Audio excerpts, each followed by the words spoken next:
Class 7 Urdu. आज हम पढ़ेंगे सबक नंबर 4 बाबाए उर्दू डॉक्टर मौलवी अब्दुल हक।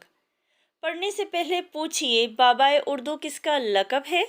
जवाब है बाबाए उर्दू मौलवी अब्दुल हक का लक़ब है। सवाल नंबर 2, आप बाबाए उर्दू के बारे में क्या जानते हैं। जवाब है बाबाए उर्दू मौलवी अब्दुल हक 20 अप्रैल 1870 में हिंदुस्तान के ज़िला मेरठ में पैदा हुए। इब्तदाई तालीम घर से हासिल की। एफ.ए. तक ज़िला मेरठ में पढ़ते रहे। 1894 में अलीगढ़ से बीए किया और 1895 में हैदराबाद के एक स्कूल में मुलाजमत की। इसके बाद सदर मोहतमम में तालीमात होकर औरंगाबाद मुंतकिल हो गए। अहम अल्फाज और उनके मायनी। मुहक्किक, मुहक्किक के मायनी हैं तहकीक करने वाला। सदर मोहतमम यानी प्रिंसिपल या सरबराह इदारा, किसी इदारे का सरबराह या किसी इदारे का प्रिंसिपल। शफीक, मोहब्बत करने वाला। महव, मसरूफ़, बेदम होना, मर जाना। तदरीस, पढ़ाना। हसरत, हसरत के मायनी हैं ख्वाहिश या अफसोस होना। मिलनसार, मिलने वाला। सबक का खुलासा पढ़ लेते हैं ताकि सबक का मफ़हूम हमें समझ आ जाए। डॉक्टर मौलवी अब्दुल हक नामवर अदीब, अदीब कहते हैं अदब के मज़ामीन लिखने वाले को, अदब तहज़ीब सिखाने वाले को। मुतरजम, तर्जमा करने वाला। और मशहूर मुहक्किक थे, यानी मुहक्किक कहते हैं तहकीक करने वाले को। इब्तदाई तालीम मेरठ से हासिल की। 1894 में अलीगढ़ से बीए की डिग्री हासिल की। जनवरी 1902 में all India Mohammedan educational conference Aligarh के तहत एक अंजुमन का क़याम अमल में आया।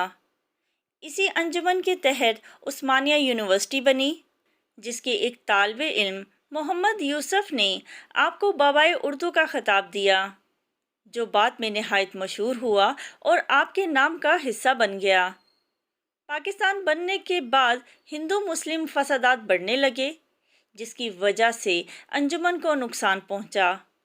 कराची में आपने अंजुमन का दफ्तर कायम किया और काम शुरू कर दिया।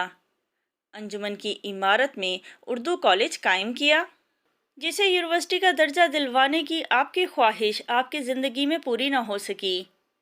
बाद में इसे वफाकी उर्दू यूनिवर्सिटी का दर्जा मिल गया। नकाते शोरा, ज़िक्र मीर, मुखज़न नकात, कवायदे उर्दू, उर्दू कदीम और चंद हम असर के अलावा बहुत सी उर्दू किताबें लिखीं। आप 16 अगस्त 1961 को अपने खालिक हकीकी से जा मिले। आपको वफाकी उर्दू यूनिवर्सिटी कराची के अब्दुल हक कैंपस के अहाते में दफन किया गया। पढ़ने के दौरान में मौलवी अब्दुल हक का अपने शागिर्दों के साथ रवैया कैसा था। जवाब है मौलवी अब्दुल हक साहब बहुत मिलनसार और शफीक उस्ताद थे। आपका अपने शागिर्दों के साथ रवैया काबिले दीद था। सवाल नंबर 2, उर्दू कॉलेज के नताइज से क्या बात साबित होती है। जवाब है उर्दू कॉलेज के नताइज से ये साबित हुआ कि अगर उर्दू को ज़रिए तालीम बनाया जाए तो बेहतर नताइज हासिल किए जा सकते हैं। दिए गए सवालात के जवाबात लिखें। सवाल नंबर 1, मौलवी अब्दुल हक कब और कहाँ पैदा हुए। जवाब है मौलवी अब्दुल हक 20 अप्रैल 1870 में हिंदुस्तान के ज़िला मेरठ के इलाके हापड़ में पैदा हुए। सवाल नंबर 2, मौलवी अब्दुल हक एक शफीक उस्ताद थे, वजाहत करें। जवाब है मौलवी अब्दुल हक एक शफीक उस्ताद थे, शागिर्दों के साथ इनका रवैया काबिले दीद था। दौरान तदरीस तालिबे इल्मों से घुल मिल जाते थे। तालिबे इल्म भी उनसे बेहद मोहब्बत करते थे। एक दफ़ा आमों के मौसम में किसी तालिबे इल्म ने कहा, मौलवी साहब इस मौसम में अभी तक आम नहीं खाए। दूसरे दिन मौलवी साहब आमों की पेटियां ले आए और तमाम तुलबा ने मज़े से आम खाए। सवाल नंबर 3, मौलवी अब्दुल हक ने अंजुमन का दफ्तर हैदराबाद से दिल्ली मुंतकिल क्यों किया। जवाब है मौलवी अब्दुल हक औरंगाबाद छोड़कर दिल्ली चले गए और साथ ही अंजुमन का दफ्तर हैदराबाद से दिल्ली मुंतकिल कर दिया, क्योंकि दिल्ली हिंदुस्तान का सदर मकाम था और मुल्क के सारे फैसले यहीं होते थे। सवाल नंबर 4, बाबाए उर्दू की कौन सी हसरत इनके मरने के बाद पूरी हुई? जवाब है, मौलवी साहब के दिल में कॉलेज को उर्दू यूनिवर्सिटी बनाने की ख्वाहिश थी। ये ख्वाहिश इनकी ज़िंदगी में तो पूरी ना हो सकी, मगर बाद में इस कॉलेज को वफाकी उर्दू यूनिवर्सिटी का दर्जा मिल गया। सवाल नंबर 5, हुकूमत पाकिस्तान ने मौलवी अब्दुल हक की खिदमात को किस तरह सराहा? जवाब है, आपकी खिदमात के इतराफ़ में 23 मार्च 1959 को हुकूमत पाकिस्तान ने आपको सदारती एजाज़ बराए हुस्न कारकर्दगी अता किया। सवाल नंबर 2, दर्जल फ़िक़रात में से दुरुस्त और गलत की निशानदही करें और गलत फ़िक़रात को दुरुस्त करके लिखें। नंबर 1, मौलवी अब्दुल हक कराची में पैदा हुए। गलत, मौलवी अब्दुल हक हिंदुस्तान के ज़िला मेरठ के इलाके हापड़ में पैदा हुए।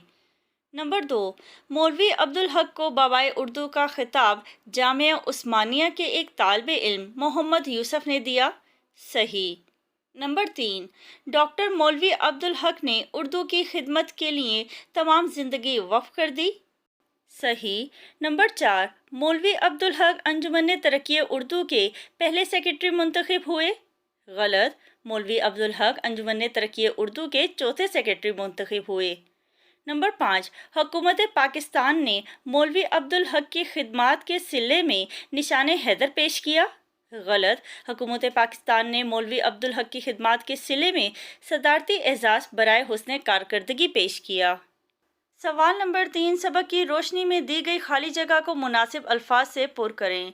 नंबर 1, बाबाए उर्दू मौलवी अब्दुल हक बहुत बड़े डैश थे, बहुत बड़े मुहक्किक थे। नंबर 2, मौलवी अब्दुल हक ने डैश में हैदराबाद में एक स्कूल में मुलाजमत की 1895 में। नंबर 3, उर्दू कॉलेज में तमाम मज़ामीन डैश में पढ़ाए जाने लगे। जवाब है उर्दू में। नंबर 4, मौलवी साहब को आखिरी उम्र में खराबी डैश की शिकायत थी। मौलवी साहब को आखिरी उम्र में खराबी हाजमा की शिकायत थी। नंबर 5, मगर जब थोड़े होश में आते तो डैश और उर्दू के अल्फाज इनके मुंह से निकलते थे। जब थोड़े होश में आते तो अंजुमन और उर्दू के अल्फाज इनके मुंह से निकलते। सुनिए और बोलिए दर्जल इक्तिबास। इक्तिबास कहते दी गई तहरीर को यह दिया गया पैराग्राफ डॉक्टर मौलवी अब्दुल हक की तहरीर नामदेव माली से लिया गया है। इसे पढ़ें और नीचे दिए गए सवालात के जवाब दें। नामदेव माली की कोई औलाद न थी। वो अपने पौधों और पेड़ों ही को अपनी औलाद समझता था और औलाद की तरह इनकी परवरिश और निगहदाश्त करता यानी देखभाल करता और इनको सरसब्ज़ व शादाब देखकर ऐसे ही खुश होता जैसे माँ अपने बच्चों को देखकर खुश होती है। एक साल बारिश बहुत कम हुई। कुएं और बावलियों में पानी बराए नाम रह गया। बावलियों कहते हैं ऐसा कुआं जिसमें सीढ़ियाँ होती हैं, बहुत गहरा होता है वो। बाग पर आफत टूट पड़ी। बहुत से पौधे और पेड़ तलफ हो गए। तलफ हो जाना यानी बर्बाद हो जाना, हलाक हो जाना। जो बच रहे वो ऐसे निढाल और मुरझाए हुए थे जैसे दिख के बीमार। लेकिन नामदेव का चमन हरा भरा था। वो दूर दूर से एक एक घड़ा पानी का सर पर उठा कर लाता और पौधों को सींचता यानी पौधों को पानी देता। ये वो वक्त था कि कहत ने लोगों के औसां खता कर रखे थे और इन्हें पीने को पानी मुश्किल से मुयस्सर आता था। मगर ये खुदा का बंदा कहीं ना कहीं से पानी लेकर आता और अपने पौधों की प्यास बुझाता। जब पानी की किल्लत और बढ़ी तो इसने रातों को भी पानी ढो ढो कर लाना शुरू किया। ढो ढो कर लाना यानी सर पर उठा कर लाना। पानी क्या था, यूँ समझिए कि आधा पानी और आधी कीचड़ होती थी। लेकिन यही गदला पानी पौधों के हक में आबे हयात था। मैंने इस बेमिसल कारगुजारी पर इसे इनाम देना चाहा तो इसने लेने से इनकार कर दिया। शायद इसका कहना भी ठीक था कि अपने बच्चों को पालने पोसने में कोई इनाम का मुस्तहिक नहीं होता। सवालात के जवाबात। सवाल नंबर 1, नामदेव माली अपने पौधों और पेड़ों की देखभाल किस तरह करते थे? जवाब है, नामदेव माली की कोई औलाद न थी। वो अपने पौधों और पेड़ों ही को अपनी औलाद समझता था और औलाद की तरह इनकी परवरिश और निगहदाश्त करता। इनको सरसब्ज और शादाब देखकर ऐसे ही खुश होता जैसे माँ अपने बच्चों को देखकर खुश होती है। सवाल नंबर 2, कहत के दौरान में नामदेव माली ने पौधों को किस तरह हरा भरा रखा? जवाब है, वो दूर दूर से एक एक घड़ा पानी का सर पर उठाकर लाता और पौधों को सींचता। जब पानी की किल्लत और बढ़ी तो इसने रातों को भी पानी ढो ढो के लाना शुरू किया। पानी क्या था, यूँ समझिए कि आधा पानी और आधी कीचड़ होती थी, लेकिन ये गदला पानी पौधों के हक में आबे हयात था। सवाल नंबर 3, नामदेव ने इनाम लेने से क्यों इनकार कर दिया? जवाब है, नामदेव का कहना था कि अपने बच्चों को पालने पोसने में कोई इनाम का मुस्तहिक नहीं होता। सवाल नंबर 4, आबे हयात से क्या मुराद है? जवाब है, आबे हयात से मुराद वो पानी है जिसे पीने के बाद इंसान हमेशा जिंदा रहेगा। मुतशाबे अल्फाज बिल लिहाज इमला, ऐसे अल्फाज जिनका इमला एक ही जैसा हो, यानी लिखने में वो एक जैसे हों लेकिन उनके मायने मुख्तलिफ हों। अदा, अदा के मायने हैं अदा करना, किसी को देना, ठीक है। और एक अदा होता है तर्ज और ढंग। बार, फल, बोझ, बार, दफ़ा यानी बार बार बहुत दफ़ा। बेड़ा, कश्ती, बेड़ा, बान। बीन, बजाने का आला, बैन, रोना। मलका, बादशाह की मोनस। मालका, मालका के मायने हैं लियाकत यानी काबिलियत। महर, मोहब्बत, महर, सूरज। नफ्स, सांस, नफ्स, ख्वाहिश। जिद, उलट, जिद, अड़ जाना। तारीख, महीने का दिन, तारीख, रवायात या माजी के वाक़यात। शिमला, एक शहर का नाम है। शमला, पगड़ी का तुर्रा। मुंदरजा सेल मुतशाबे अल्फाज के मायने लुगत से देखकर लिखें। रीत, रीत के मायने हैं रस्म व रवाज। रेत, दरिया के किनारे पाई जाने वाली मट्टी। चैन, आराम व सुकून। चीन, एक मुल्क का नाम। पुल, दरियाओं नहरों पर रास्ता जहाँ से गाड़ियाँ गुजरती हैं। और पल, पल के मायने हैं लम्हा। मुंदरजा झैल इबारत की तलखीस करें।